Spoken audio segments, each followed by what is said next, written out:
निसारुल हक मलिक सम्मान न्यूज से हमारे सहयोगी श्री नारायण कुशवाहा जी, आज हम हैं उत्तर प्रदेश के मजदूर यूनियन के ऑफिस में। आज ये 2021 का कैलेंडर जारी किया जा रहा है। हमारे साथ है सचिव बिजलाल जी।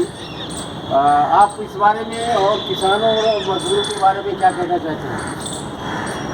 उत्तर प्रदेश खेत मजदूर यूनियन की आज राज्य कमेटी बैठक है और राज्य कमेटी बैठक के अवसर पर कामरेड ब्रह्मस्वरूप जो हमारे पूर्व अध्यक्ष थे, उनकी स्मृति में, क्योंकि उनका जो निधन हुआ था 12 जनवरी सन 2020 को हुआ था, 1 वर्ष पूरा होने के बाद हमने ये कैलेंडर जारी करने का तय किया और राज्य कमेटी बैठक में इसको जारी कर रहे हैं। आज के मौजूदा समय में इतना बड़ा जो राज्य उत्तर प्रदेश है, यहाँ पर हमारा खेत मजदूरों का संकट है। खेत मजदूरों के सामने, ग्रामीण मजदूरों के सामने एक बड़ी भारी चुनौती है और वो चुनौती इस बात की है कि उदारीकरण की नीतियों के चलते उनकी आमदनी लगातार घटी है, उनके रोटी का संकट बढ़ गया है, उनके 2 हाथों के लिए रोजगार घटा है और उनके सामने एक बड़ा संकट है परिवार चलाने का। इसी बीच में जो इस समय किसानों के जो संघर्ष चल रहा है, उसमें जो खेत मजदूरों के ऊपर एक बड़ा संकट आने वाला है। सरकार ने जो 3 कृषि कानून, जिनको किसान जो संघर्ष करने वाले किसान काला कानून बता रहे हैं, सही मायने में वो उससे खेत मजदूरों के ऊपर और ग्रामीण मजदूरों के ऊपर भी एक व्यापक असर पड़ने वाला है। उनकी और ज़्यादा गरीबी बढ़ जाएगी, उनके सामने रोटी का संकट खड़ा हो जाएगा। आने वाले समय में उनकी भोजन की समस्याएं तीखी हो जाएगी कि जब MSP पर खरीद नहीं होगी, जब स्टॉक की सीमा ख़त्म हो जाएगी, तो एक तरफ महंगाई बढ़ जाएगी, दूसरी तरफ सार्वजनिक वितरण प्रणाली भी ख़त्म करेगी सरकार। और जब ये सार्वजनिक वितरण प्रणाली ख़त्म करेगी और महंगाई बढ़ जाएगी, तो जो रोज़गार मिलता है उस रोज़गार में थोड़ी बहुत आमदनी होती है, उस आमदनी का दायरा भी इतना घट जाएगा कि वो भुखमरी के कगार पर पहुंच जाएंगे।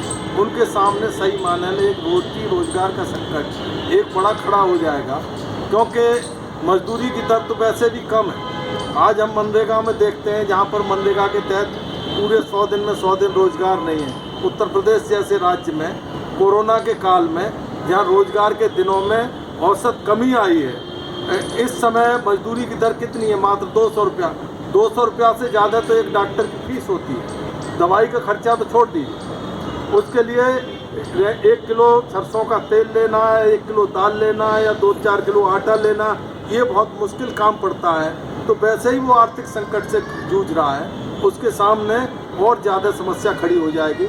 तो हम लोग आज राज्य कमेटी की बैठक के समय अवसर पर ये कैलेंडर जारी कर रहे हैं और तय कर रहे हैं कि जो खेत मजदूरों से संबंधित जो मुद्दे हैं, जिसमें मनरेगा का सवाल है, रोजगार का सवाल है, पेंशन का सवाल है, मजदूरी का सवाल है, ज़मीन का सवाल है और बढ़ती हुई महंगाई का सवाल है, जहाँ डीजल पेट्रोल की रोज़ कीमतें बढ़ रही हैं, इन सारे सवालों पर आने वाले समय में मार्च में हम लोग एक बड़ा अभियान चला करके जिलों में धरना प्रदर्शन आयोजित करेंगे।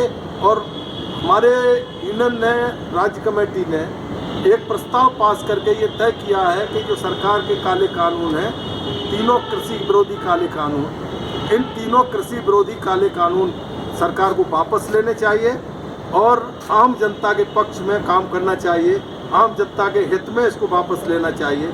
हालांकि जो ये 26 को ये घटना हुई है दिल्ली के अंदर, ये घटना निंदनीय है, ऐसी घटना नहीं होनी चाहिए। और इस घटना के पीछे किन ताकतों का हाथ है, किन नेताओं का हाथ है, जो सरकार के नेता हों चाहे किसान नेता के रूप में हों, कौन सी वो ताकतें हैं जो देश विरोधी काम कर रही हैं, उसकी जांच होनी चाहिए, निष्पक्ष तरीके से उनके खिलाफ कार्रवाई होनी चाहिए।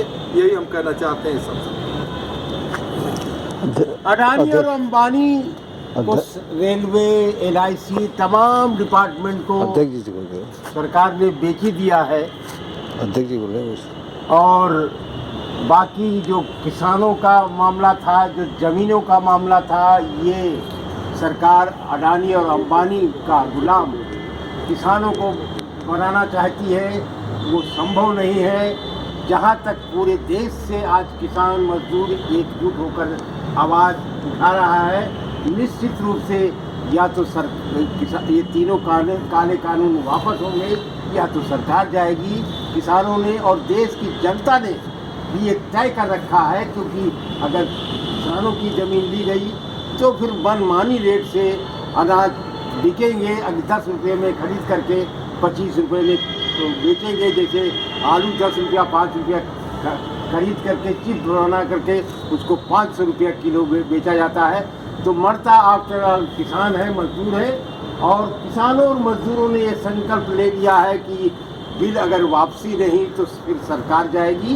इन लोगों ने संकल्प ले लिया है।